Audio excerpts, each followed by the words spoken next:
السلام علیکم ورحمۃ اللہ وبرکاتہ۔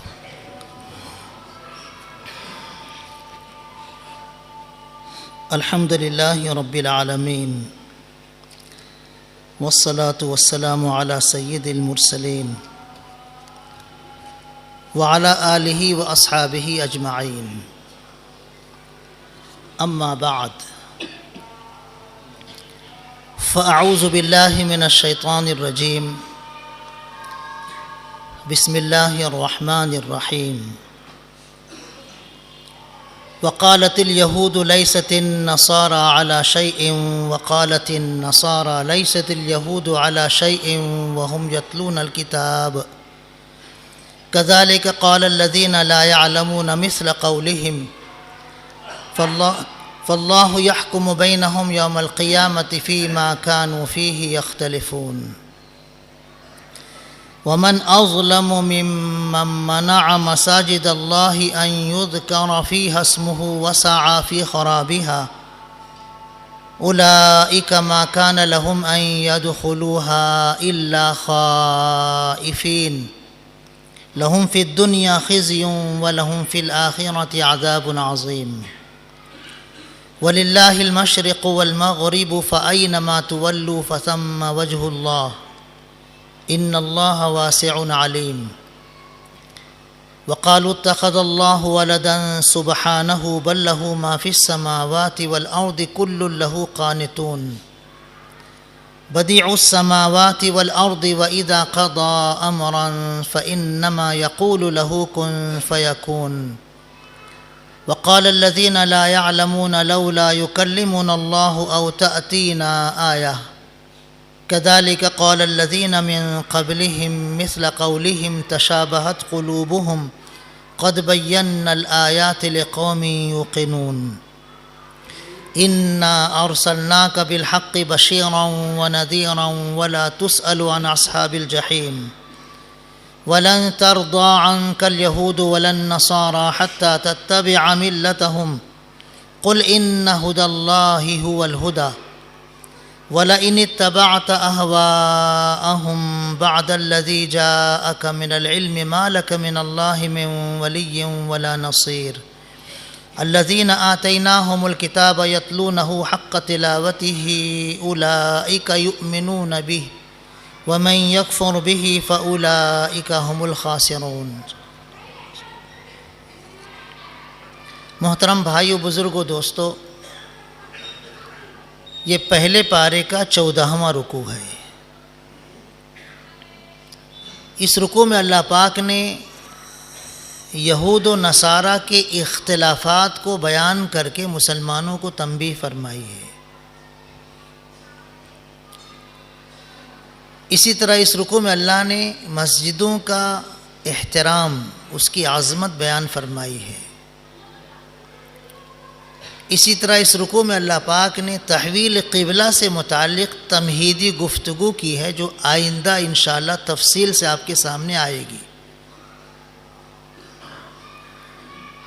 اسی طرح اس رکوع میں اللہ نے اپنی شان، اپنی عظمت اور اپنی وحدانیت کو بیان فرمایا ہے۔ بے پناہ قدرت کو اللہ نے بیان فرمایا ہے، اور حضور اکرم صلی اللہ علیہ وسلم کو تسلی دی ہے یہود و نصارہ اور مشرکین مکہ کے خلاف حالات اور مصیبتوں کا مقابلہ کرنے کے لیے۔ پھر رکوع کے آخر میں جو اہل کتاب میں اچھے لوگ تھے، یہود و نصارہ میں جو نیک لوگ تھے، ان کی اللہ نے تعریف فرمائی ہے۔ ترجمہ سنیے۔ یہودی کہتے ہیں کہ عیسائی لوگ کسی صحیح مذہب پر نہیں ہیں، عیسائی اور نصارہ کہتے ہیں کہ یہودی لوگ کسی اصل بنیاد پر نہیں ہیں، ان کے مذہب کی کوئی بنیاد نہیں ہے، حالانکہ یہ دونوں اللہ کی کتاب پڑھتے ہیں۔ انہی جیسی باتیں ان لوگوں نے بھی کہنی شروع کر دی جن کو علم نہیں تھا، یعنی مشرکین مکہ، یہ جو اختلاف کر رہے ہیں، ان اختلافات کا اللہ ان کے درمیان قیامت کے دن فیصلہ فرما دے گا۔ اس شخص سے بڑا ظالم کون ہو سکتا ہے جو اللہ کی مسجدوں میں اللہ کی یاد کرنے سے منع کرے اور اس کی ویرانی کے درپے ہو۔ ایسے لوگوں کو مسجدوں میں آنے کا حق نہیں ہے، اور اگر وہ مسجدوں میں آئیں تو ڈرتے ہوئے آئیں، خشوع و خضوع سے آئیں۔ مسجدوں کی بے حرمتی کرنے والوں کے لیے دنیا میں رسوائی ہے اور آخرت میں بہت بھیانک اور بڑا عذاب ہے۔ مشرق اور مغرب کی سمت سب اللہ کی ہیں، جس طرف بھی تم رخ کرو گے اللہ کی ذات وہاں ہوگی۔ بے شک اللہ بہت وسعت والا ہے، ہر چیز کو جاننے والا ہے۔ یہ لوگ کہتے ہیں کہ اللہ نے کسی کو اپنا بیٹا بنایا ہے، اللہ کی کوئی اولاد ہے۔ اللہ ہر عیب سے پاک ہے۔ آسمان و زمین کی ساری چیزیں اللہ کی ملکیت ہیں۔ اللہ کی قدرت کا یہ عالم ہے کہ جب وہ کسی کام کا فیصلہ فرماتا ہے تو اس کو کہہ دیتا ہے ہو جا، وہ ہو جاتا ہے۔ ہر چیز اللہ کی ہے، آسمانوں اور زمینوں کی ساری چیزیں اللہ کی ہیں اور سب اللہ کے تابع فرمان ہیں۔ نادان جاہل لوگ کہتے ہیں کہ اللہ ہم سے بات کیوں نہیں کرتا، یا ہمارے پاس کوئی واضح نشانی کیوں نہیں آتی۔ اسی طرح کی باتیں ان سے پہلے کے کافر بھی کرتے رہے ہیں۔ ان سب گمراہوں کی ذہنیتیں ایک جیسی ہیں۔ ہم نے تو اپنی نشانی اور آیتوں کو یقین کرنے والوں کے لیے واضح کر دیا ہے، بیان کر دیا ہے، اور اس سے بڑھ کر اور کیا نشانی چاہیے کہ اے محمد صلی اللہ علیہ وسلم، ہم نے آپ کو حق کے ساتھ بشارت دینے والا اور باخبر کر دینے والا پیدا کر کے بھیجا ہے۔ اے محمد صلی اللہ علیہ وسلم، آپ کی کوششوں کے باوجود یہ ایمان نہیں لا رہے ہیں تو ان جہنمیوں کے بارے میں آپ سے پوچھا نہیں جائے گا۔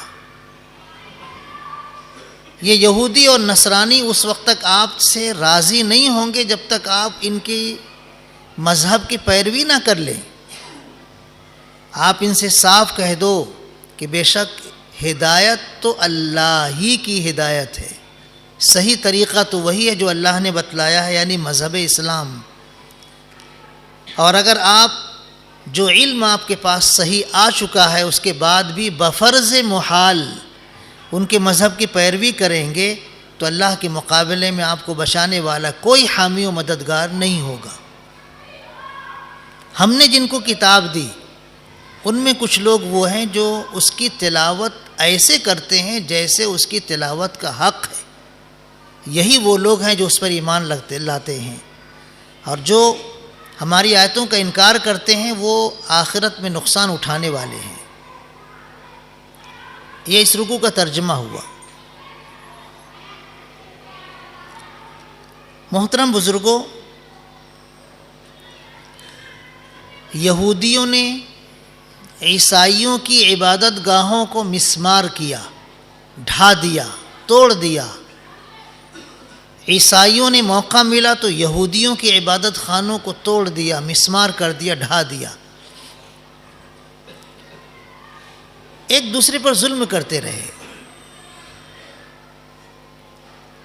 ایک دوسرے کی عبادت گاہوں کو نقصان پہنچاتے رہے۔ حالانکہ یہودیوں کی عبادت گاہیں بھی اللہ کے ذکر کے لیے، اللہ کی یاد کے لیے، اللہ کی عبادت کے لیے بنائی گئی تھیں، اور عیسائیوں کی عبادت گاہیں بھی اللہ کی عبادت اور ذکر کے لیے بنائی گئی تھیں، لیکن دونوں فریقوں نے ایک دوسرے کی عبادت گاہوں کو نقصان پہنچانا شروع کر دیا، ضد اور ہر دھرمی میں، دشمنی اور عناد میں۔ تو اللہ پاک نے فرمایا کہ اس شخص سے بڑا ظالم کون ہوگا جو اللہ کی مسجدوں میں اللہ کی یاد کرنے سے منع کرے، چاہے وہ یہودی ہو چاہے نصرانی ہو۔ اسی آیت میں مشرکین مکہ کو بھی تنبیہ کی گئی ہے۔ حضور اکرم صلی اللہ علیہ وسلم کو، مسلمانوں کو، انہوں نے بیت اللہ میں عبادت کرنے سے روکا تھا۔ مکہ مکرمہ کی زندگی میں بھی اور صلح حدیبیہ کے موقع پر بھی مسلمانوں کو حرم میں داخل ہونے نہیں دیا تھا، طواف اور سعی کرنے نہیں دی تھی، عمرہ کرنے نہیں دیا تھا۔ تو اللہ پاک نے اس پس منظر میں بھی ارشاد فرمایا کہ اس شخص سے بڑا ظالم کون ہوگا جو اللہ کی مسجدوں میں دوسروں کو اللہ کی یاد کرنے سے روکے۔ یہ تو یہود و نصارہ اور مشرکین مکہ کے جرائم سے متعلق اللہ نے گفتگو کی ہے۔ اگر مسلمانوں سے بھی یہ حرکت ہو کہ وہ ایک دوسرے کی مسجدوں کو نقصان پہنچانے لگیں، مسلک کی بنیاد پر، فرقہ بندی کی بنیاد پر، اور ایک دوسرے کی مسجدوں میں کوئی ایسی حرکتیں کرنے لگے جو اللہ کی عبادت سے رکاوٹ بن جائے، تو یہ بہت بڑا جرم ہے۔ یا کوئی اور ایسی حرکت ہونے لگے جس کی وجہ سے مسجدیں ویران ہو جائیں، مسجدوں میں نمازی کم ہو جائیں، مسجدوں میں نمازیوں کی تعداد جتنی ہونی چاہیے اتنی نہ ہو، تو ایسی حرکتیں ناقابل معافی جرم ہیں۔ جہاں تک ہو سکے مسجدوں کو آباد کرنے کی کوشش کرنا چاہیے۔ حضور اکرم صلی اللہ علیہ وسلم مسجد نبوی میں آنے والے نمازیوں کا احترام کیا کرتے تھے، چاہے وہ دیہات کا ہو چاہے وہ شہر کا ہو، چاہے وہ پڑھا لکھا ہو چاہے وہ ان پڑھ ہو، چاہے وہ مالدار ہو چاہے وہ غریب ہو۔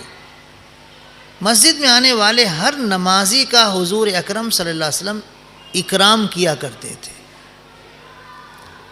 ایک مرتبہ آپ مسجد میں تشریف فرما تھے، ایک دیہاتی جس کو مسجد کا احترام معلوم نہیں تھا، وہ آ کر پیشاب لگا اور مسجد کے گوشے میں پیشاب کرنے لگا مسجد میں۔ تو صحابہ کرام رضی اللہ عنہ دوڑے اس کو ڈانٹنے کے لیے، پکڑ کے مارنے کے لیے۔ حضور اکرم صلی اللہ علیہ وسلم نے روک دیا، ٹھہر جاؤ، اس کو اپنی ضرورت پوری کر لینے دو۔ جب وہ اپنی ضرورت سے پوری کر کے واپس آیا تو حضور اکرم صلی اللہ علیہ وسلم نے ارشاد فرمایا کہ جاؤ، اس جگہ گندگی پھیل گئی ہے، ڈول بھر کر پانی لاؤ اور وہاں بہا دو، جگہ پاک ہو جائے گی۔ جگہ ناپاک ہوئی ہے نا، ڈول بھر کے پانی لاؤ، بہا دو، گندگی دور ہو جائے گی۔ پانی بھر کے لایا گیا ڈول میں اور وہاں بہایا گیا، گندگی دور ہو گئی۔ پھر ان صحابی کو آپ نے بہت محبت سے سمجھایا کہ دیکھو یہ اللہ کا گھر ہے، یہاں اللہ کی عبادت کی جاتی ہے، یہاں نماز پڑھی جاتی ہے، یہاں اللہ کا ذکر کیا جاتا ہے، اس جگہ کو پاک صاف رکھنا چاہیے، گندہ نہیں کرنا چاہیے۔ اس طرح آپ نے نرمی سے اس کو سمجھایا تو اس کا دل مسجد میں اور زیادہ لگنے لگا، مسجد کا اور زیادہ احترام اس کے دل میں آ گیا۔ اگر اس وقت حضور اکرم صلی اللہ علیہ وسلم بھی ڈانٹتے، صحابہ کرام رضی اللہ عنہ کو بھی ڈانٹنے دیتے یا اس کو پکڑ کے تنبیہاً کچھ مارنے اور زد و کوب کرنے کی اجازت دیتے، تو وہ دیہاتی پر زندگی بھر کبھی مسجد میں قدم رکھتا ہی نہیں۔ کہ مسجد میں جاؤ نماز پڑھنے کے لیے تو لوگ مارتے، لوگ ڈانٹتے، جان تو مسجد میں جائیں گے نہیں۔ دیہات کی ایک مسجد میں کسی دیہاتی مسلمان کا بیل گھس گیا، مسجد کے مؤذن یا امام ڈنڈا لے کے اس بیل کو مارنے لگے، وہ چلانے لگا تو دوڑا وہ دیہاتی آیا، کیا ہوا امام صاحب؟ ارے نالائق، تمہارا بیل مسجد میں گھس گیا، سمجھتے نہیں؟ بے تحاشا مارنے لگے تو اس دیہاتی نے کہا کہ حضرت مکہ جانور ہے، آ گیا، میرے کو کبھی مسجد میں دیکھے کیا؟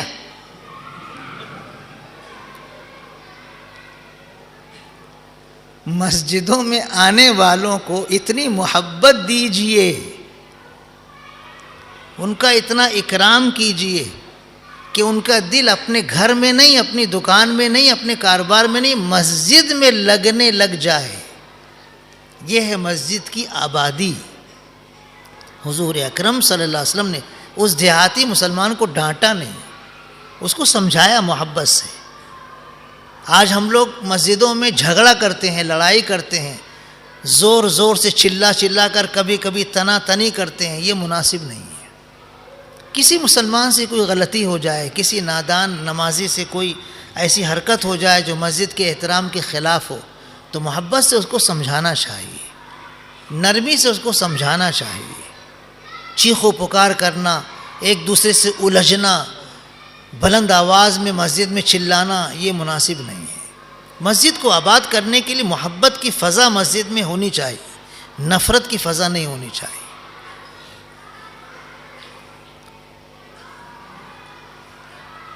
کفار مکہ بھی، یہود و نصارہ بھی اللہ کے بارے میں یہ غلط عقیدہ رکھتے تھے کہ اللہ کی کوئی اولاد ہے۔ یہودی کہتے تھے کہ حضرت عزیر علیہ السلام اللہ کے بیٹے ہیں، نعوذ باللہ من ذالک۔ عیسائی کہتے تھے حضرت عیسیٰ علیہ السلام اللہ کے بیٹے ہیں، العیاذ باللہ ثم العیاذ باللہ۔ مشرکین مکہ کہتے تھے فرشتے اللہ کی بیٹیاں ہیں۔ یہ جو مختلف قومیں اللہ کے لیے اولاد کا تصور کرتے ہیں، اللہ نے اس رکوع میں اس تصور کی بنیاد کاٹ دی ہے۔ اللہ پاک نے ارشاد فرمایا ہے وَقَالُوا اتَّخَذَ اللَّهُ وَلَدًا سُبْحَانَهُ۔ یہ لوگ کہتے ہیں کہ اللہ کی کوئی اولاد ہے، اللہ نے کسی کو بیٹا بنایا، کسی کو بیٹی بنایا۔ سبحانہ، اللہ ہر عیب سے پاک ہے۔ اللہ کی ذات کے لیے عیب ہے کہ وہ کسی کا باپ ہو، کوئی اس کا بیٹا ہو، کوئی اس کی بیٹی ہو، کوئی اس کی بیوی ہو، کوئی اس کا باپ ہو، کوئی اس کی ماں ہو۔ یہ رشتے اللہ کے لیے عیب ہیں۔ اللہ ہر عیب سے پاک ہے۔ اللہ پاک نے فرمایا بل لہو ما فی السماوات والارض، آسمان و زمین میں جتنی چیزیں ہیں وہ سب اللہ کی ملکیت ہیں، اللہ مالک ہے ان کا، اور یہ ساری چیزیں اللہ کے تابع فرمان ہیں۔ اللہ جو ان کے بارے میں حکم دے وہ ہوگا۔ کائنات کی کوئی چیز اللہ کے حکم سے خلاف نہیں کر سکتی۔ امتحان کے طور پر اللہ اگر اپنی مخلوق کو اختیار دے وہ الگ بات ہے، ورنہ اللہ ہی کی مشیت ہر چیز پر غالب ہے۔ اللہ پاک نے فرمایا کہ اللہ آسمان و زمینوں کا موجد ہے۔ اس کی قدرت کا یہ عالم ہے کہ جب وہ کسی امر کا، کسی کام کا فیصلہ فرماتا ہے تو اس کو پاپڑ بیلنا نہیں پڑتا اس کام کو کرنے کے لیے، اس کو صرف اتنا کرنا پڑتا ہے، وہ کہہ دیتا ہے ہو جا، اور وہ چیز ہو جاتی ہے، وہ کام ہو جاتا ہے۔ اللہ کی قدرت بے پناہ ہے، اس کو کسی بیٹے کی، کسی بیٹی کی، کسی بیوی کی، کسی باپ کی اور ماں کی ضرورت نہیں ہے۔ یہ نظریہ اللہ نے عقیدہ بیان فرمایا ہے۔ پچھلی امتوں میں یہ خراب عقیدہ تھا، اور آج بھی عیسائی لوگ حضرت عیسیٰ علیہ السلام کو اللہ کا بیٹا مانتے ہیں، جبکہ اللہ کی کوئی اولاد نہیں ہے۔ قرآن کریم کی ایک چھوٹی سی سورہ ہے جس کو سورہ اخلاص کہتے ہیں، سورہ اخلاص، قل هو اللہ احد، یہ سورہ چھوٹی سی سورہ ہے، لیکن اتنی خوبصورت سورہ ہے، اتنی پیاری سورہ ہے، اتنی عظیم سورہ ہے کہ حضور اکرم صلی اللہ علیہ وسلم نے اس کو ثلث قرآن قرار دیا ہے، کہ قرآن کا ایک تہائی ہے۔ 3 مرتبہ اگر یہ سورہ پڑھ لو تو پورا قرآن پڑھنے کا ثواب مل جائے گا۔ کیوں؟ اتنی چھوٹی سی سورہ، اور اس کو ثلث قرآن، قرآن کا ایک تہائی کہا گیا ہے کہ 3 مرتبہ پڑھنے پر پورا قرآن پڑھنے کا ثواب دیا جا رہا ہے۔ کیوں آخر؟ اس کی وجہ یہ ہے کہ سورہ اخلاص میں اللہ کی وحدانیت کا تذکرہ ہے، اللہ کا تعارف ہے۔ اللہ صمد ہے، بے نیاز ہے، کسی کا محتاج نہیں ہے۔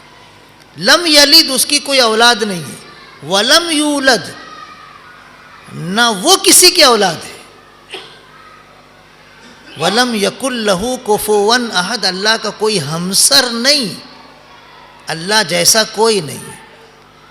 فرشتے جیسے فرشتے ہیں، پیغمبروں جیسے پیغمبر ہیں، ہر مخلوق جیسی مخلوق ہے، لیکن اللہ جیسا کوئی نہیں۔ تو اللہ کی وحدانیت کو یہاں ثابت کیا گیا ہے، اور کہا گیا کہ اسی طرح کی نادانی کی باتیں پہلے کے گمراہ لوگ بھی کرتے چلے آئے ہیں، اور کہتے تھے کہ اگر اللہ کے آپ رسول ہیں، اللہ کی کتاب آپ کے پاس آتی ہے، تو اللہ کو ہم سے ڈائریکٹ بات کرنا چاہیے نا، کہ ہاں یہ ہمارے رسول ہیں، یہ ہماری کتاب ہے۔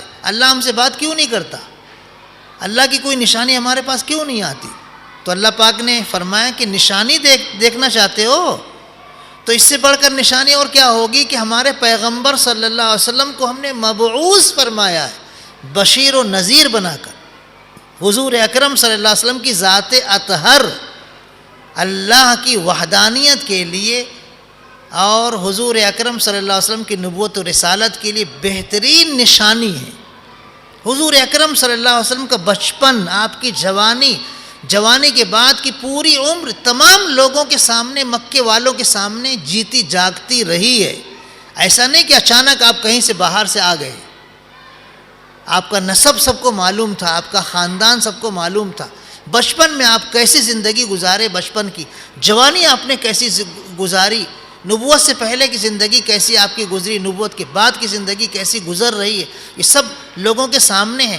ایسی پاکیزہ زندگی، اور پھر حضور اکرم صلی اللہ علیہ وسلم جب اللہ کا کلام بول کر، اللہ کی کتاب بول کر، وحی بول کر جب قرآن کی آیتیں پڑھتے ہیں تو وہ جملے غور سے سنو، اور حضور اکرم صلی اللہ علیہ وسلم جب خود بات کرتے ہیں تو وہ جملے غور سے سنو، دونوں میں زمین آسمان کا فرق نظر آئے گا۔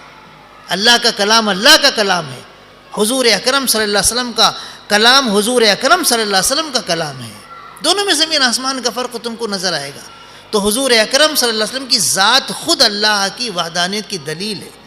تم کہتے ہو کہ جب اللہ ہم سے بات کرے گا تب ہم مانیں گے، اس سے بڑھ کر اور کیا نشانی چاہیے کہ ہمارے پیغمبر صلی اللہ علیہ وسلم کی پوری زندگی تمہارے سامنے کھلی کتاب کی طرح ہے۔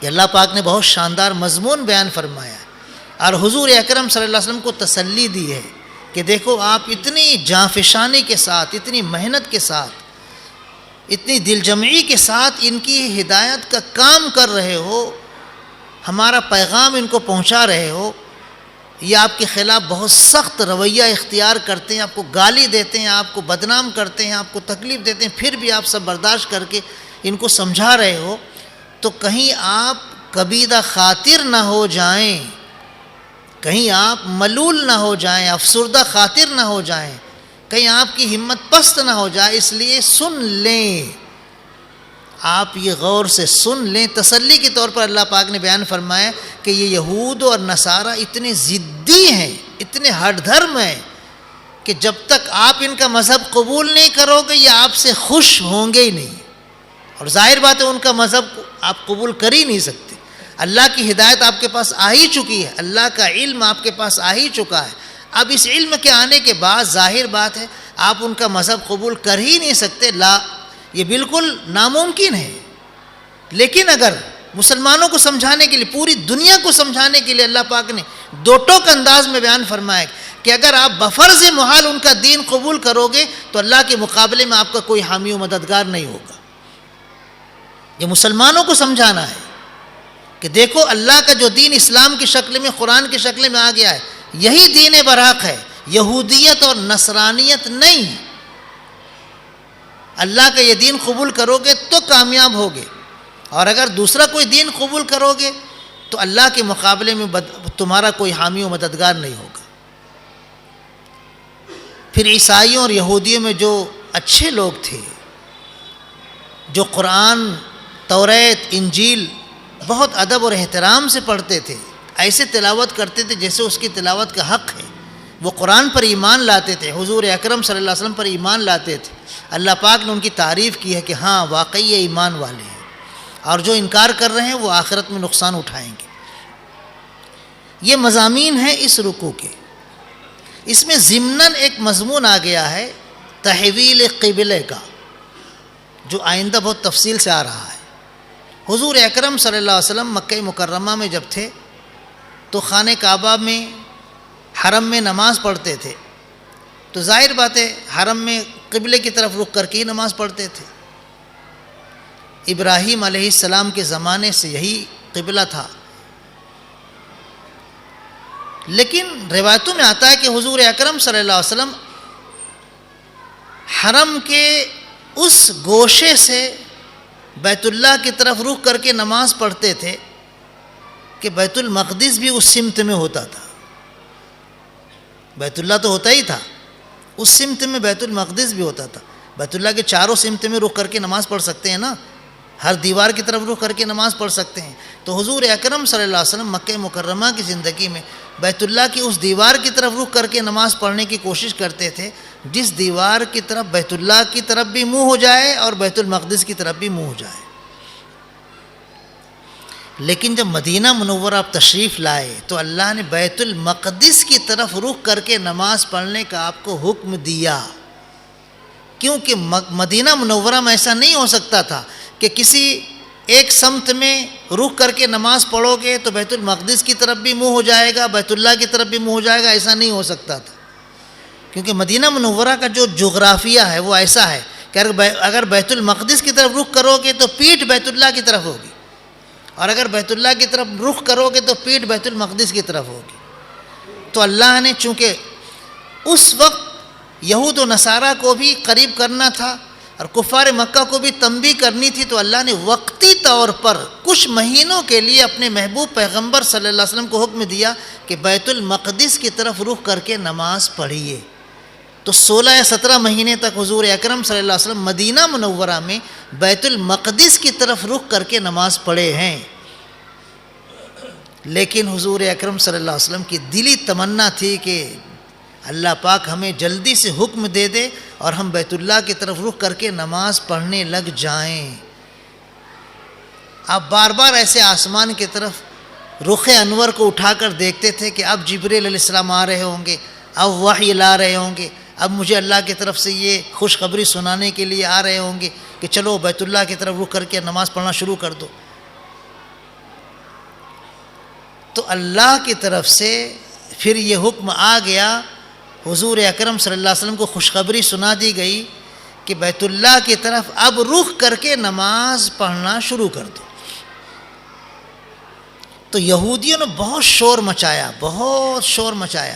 عیسائیوں نے بہت شور مچایا اور کہا کہ ان کو کیا ہو گیا ہے, پہلے بیت المقدس کی طرف اچھا رخ کر کے نماز پڑھتے تھے, اب ادھر رخ کر کے نماز پڑھ رہے ہیں, ان کو کچھ سمجھتا ہے؟ یہی تو قبلہ ہے بیت المقدس, ادھر کیوں گھوم گئے؟ تو اللہ پاک نے اس کا جواب دیا ہے مختصر طور پر, وَلِلَّهِ الْمَشْرِقُ وَالْمَغْرِبُ, مشرق اور مغرب سب اللہ کی ہیں. یہ سمتیں جو ہیں نا یہ اللہ کی ملکیت ہیں, جس طرف بھی تم رخ کرو گے اللہ وہاں موجود ہے. تو رخ میں کوئی چیز نہیں ہے, سمت میں کوئی چیز نہیں ہے, اصل چیز ہے اللہ کا حکم. جب اللہ کا حکم ہوگا بیت المقدس کی طرف نماز پڑھنے کے لیے رخ کر کے, تو ادھر رخ کر کے نماز پڑھیں گے. جب اللہ کا حکم نازل ہو گیا کہ بیت اللہ کی طرف رخ کر کے نماز پڑھو, تو بیت اللہ کی طرف رخ کر کے نماز پڑھیں گے. اصل چیز ہے اللہ کا حکم.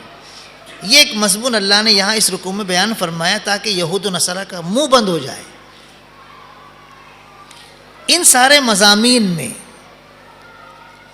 جو بہت اہم مضمون ہے, ہمارے موجودہ حالات کے پس منظر میں ہماری اصلاح کے لیے, وہ رکوع کا پہلا عنوان ہے, رکوع کی پہلی آیتیں ہیں.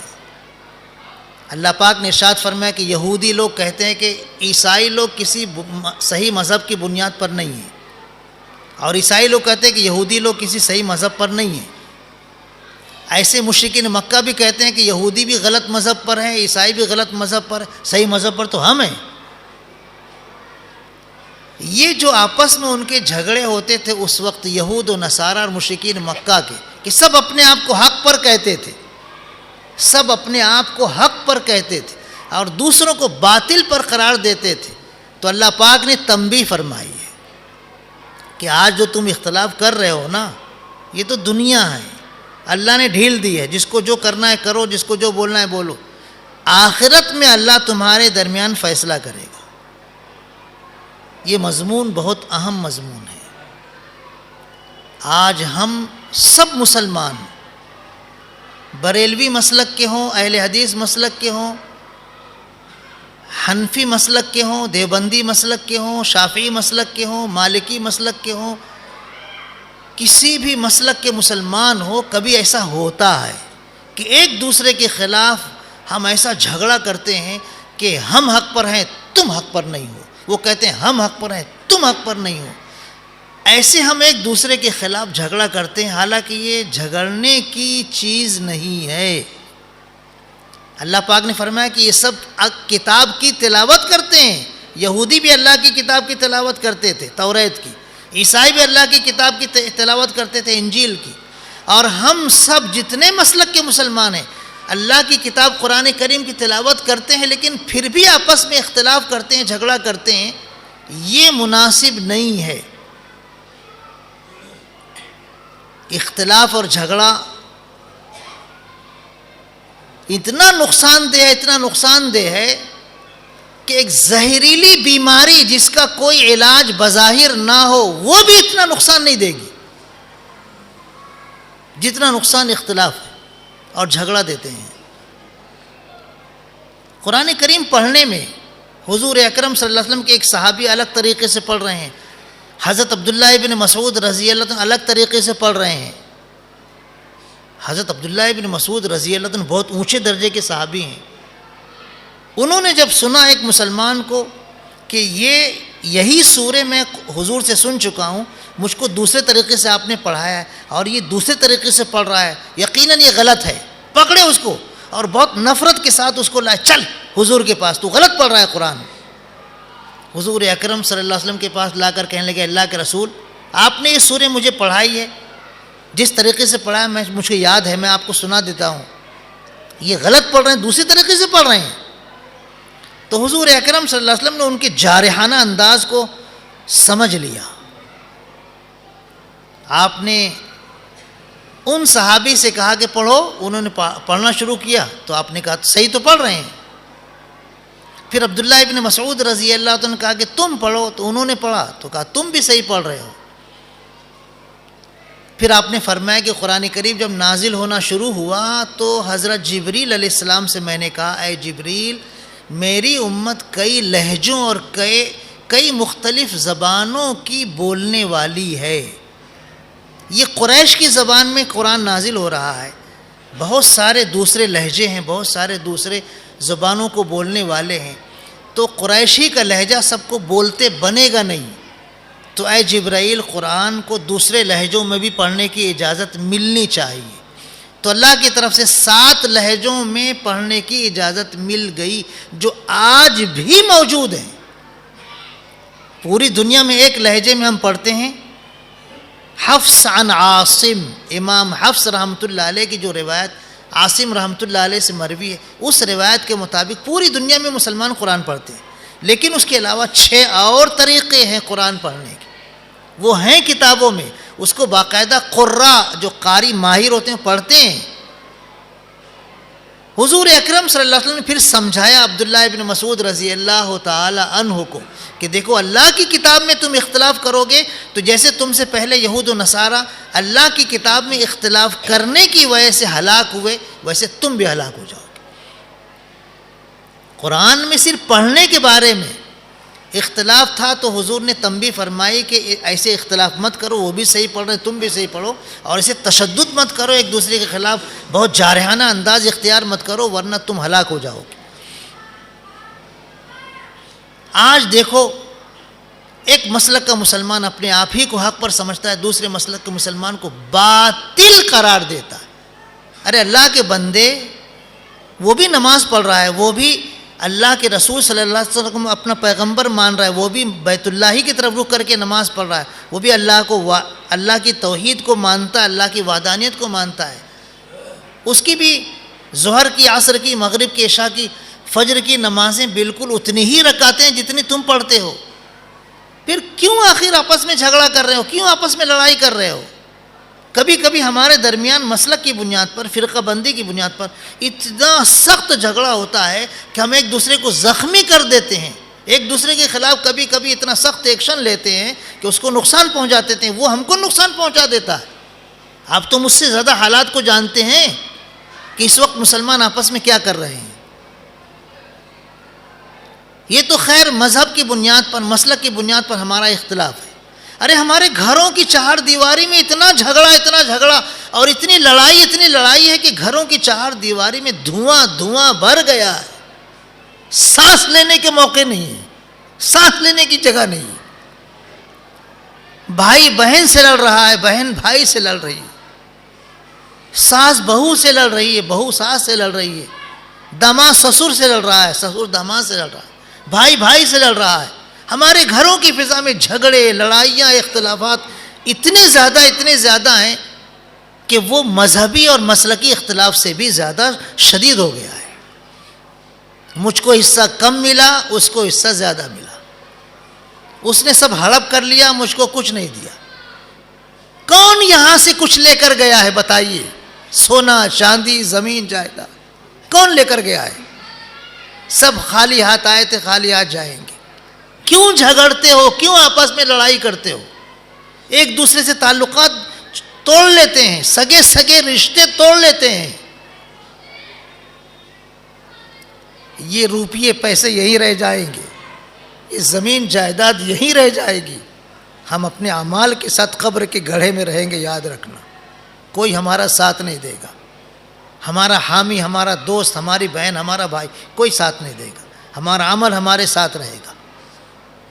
کتنوں کو ہم نے اپنے ہاتھوں سے دفن کیا ہے، کتنوں کی قبر پر ہم نے اپنے ہاتھوں سے مٹی ڈالی ہے. کیا ہم اس منزل سے گزریں گے؟ نہیں. کیوں بھول جاتے ہیں اپنی آخرت کو؟ مسلمان بھائیوں اور بہنوں، ہوش کے ناخن لو. آپسی اختلافات اور جھگڑوں کو ختم کرو. مل جل کر بھائی بھائی بن کر رہو. حضور اکرم صلی اللہ علیہ وسلم نے فرمایا کہ میں تمہیں نماز، روزہ اور صدقے سے افضل عبادت بتاؤں. نماز، روزہ، صدقہ، ان سے افضل عبادت بتاؤں؟ صحابہ کرام رضی اللہ عنہ عرض کے بعد ضرور بتائیے. آپ نے فرمایا وہ آپس کے تعلقات جوڑنا ہے. نماز سے بھی افضل، روزے سے بھی افضل، صدقے سے بھی افضل. آپس کے تعلقات کو جوڑو، مل جل کر رہو، بھائی بھائی بن کر رہو. اور آپس کے تعلقات توڑنا یہ نیکیوں کو، دین کو مونڈ دینے والا ہے. ایک دوسرے کے خلاف حسد میں مبتلا ہوگے، تمہاری نیکیاں برباد ہو جائیں گی. اللہ ہم کو اپنے کرم سے بھائی بھائی بنائے. اللہ ہمارے سارے اختلافات و جھگڑوں کو ختم فرمائے. اللہ ہماری نادانیوں کو معاف کر کے اپنی رضا والے اعمال ہی کی توفیق عطا فرمائے. آمین. وآخر دعوانا ان الحمد للہ رب العالمین.